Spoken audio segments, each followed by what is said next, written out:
Hello guys, welcome back to my channel.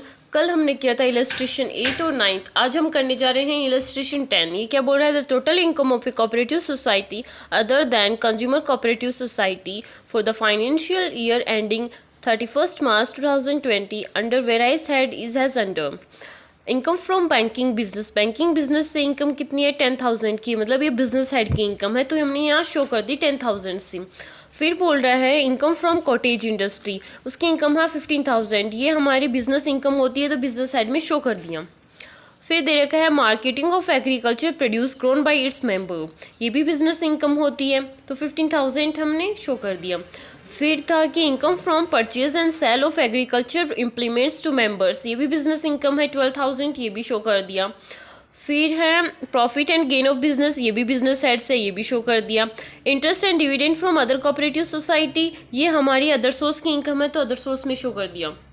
फिर है collective disposal of labour, ये भी हमारी बिजनेस इनकम है। और taxable income from house property, मतलब टैक्सेबल इनकम ही दे रखी है हमें, NAV GAV वगैरह दे नहीं रखी, तो हमने सीधे हाउस प्रॉपर्टी से 50,000 शो कर दी।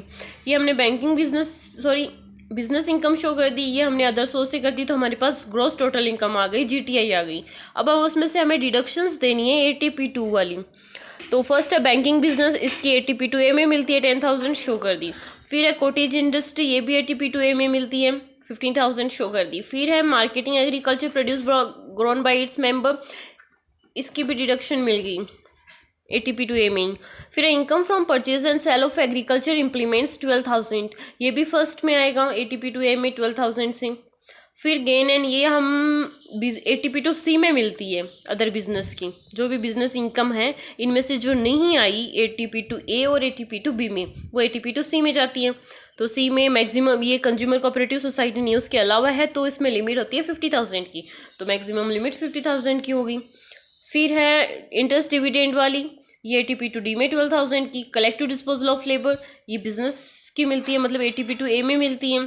फिर हाउस प्रॉपर्टी की भी मिलती है, लेकिन 20,000 से अगर GTI कम हो रही है तो ज़्यादा जा रही है, तो ये डिडक्शंस देंगे हम GTI में से, तो हमारे पास टोटल इनकम आ जाएगी। अब हमें इस पर टैक्स निकालना है। टैक्स कैसे निकालते हैं हम कोऑपरेटिव सोसाइटी में, कि फर्स्ट 10,000 पे 10% लेते हैं, फिर नेक्स्ट 10,000 पे 20% लेते हैं, फिर जो भी बैलेंस बचा टोटल इनकम में से उस पर 30% लेते हैं। तो ये हमारे पास टैक्स आ गया टोटल इनकम पर इतना।